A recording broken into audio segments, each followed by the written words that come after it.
यदि हम दुखी आदमी की मदद करेंगे तो हमारे जीवन में कभी दुख नहीं आता है। इसलिए कहा गया है गुरुजनों का शरण लेना अनिवार्य हो गया है। जैसे हम शिव की पूजा करते हैं तो शिव के बारे में जब जानते हैं, शिव की लीलाएं क्या हैं, शिव ने क्या बर्दाश्त किया है, और शिव के पास इतनी शक्ति समर्थ होने के बाद में नम्रता कैसी रही।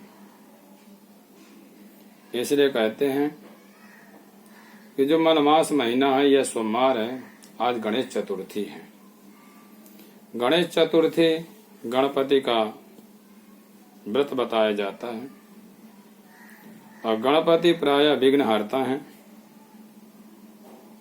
अब विघ्नहर्ता उनको कैसे प्राप्त हुई शक्ति, वो भी अपने इष्ट की पूजा करके, अपने माता पिता की आज्ञा का पालन करके, क्योंकि गणपति सर्वशक्ति समर्थमान थे और हैं। तो हमें जीवन में शिक्षा देने के लिए कि मानव का कर्तव्य क्या होता है, तो माता पिता का आदर करना, माता पिता का आज्ञा का पालन करना, गुरुजनों का आदेश का पालन करना।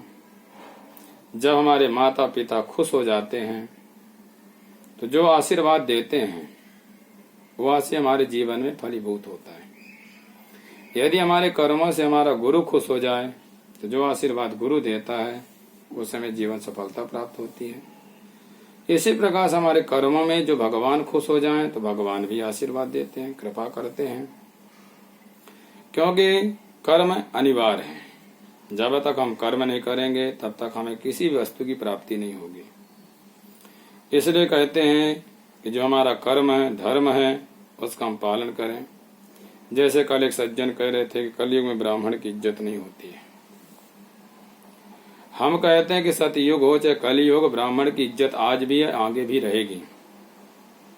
पर ब्राह्मण की इज्जत क्यों नहीं होती है? क्योंकि ब्राह्मण सर्वश्रेष्ठ भगवान का मुख कहा गया। इसके बाद में ये भी कहा जाता है कि देवता भगवान मंत्र के अधीन होते हैं, वेद के अधीन होते हैं, अब वेद ब्राह्मण के अधीन होता है। इसलिए ब्राह्मण को श्रेष्ठ कहा गया है।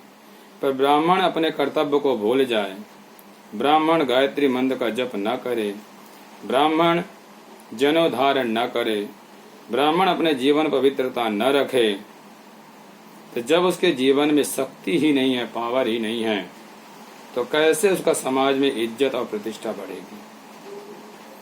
हर इंसान, हर वर्ण अगर अपने कर्तव्य का पालन करता है तो उसके जीवन में कोई भी अपमान नहीं कर सकता है। इसलिए हम किसी पर दोषारोपण करने से पहले हम अपने जीवन का निरीक्षण करें कि हमारे जीवन का कर्तव्य क्या है, हमारी गलती कहाँ पर हो रही है।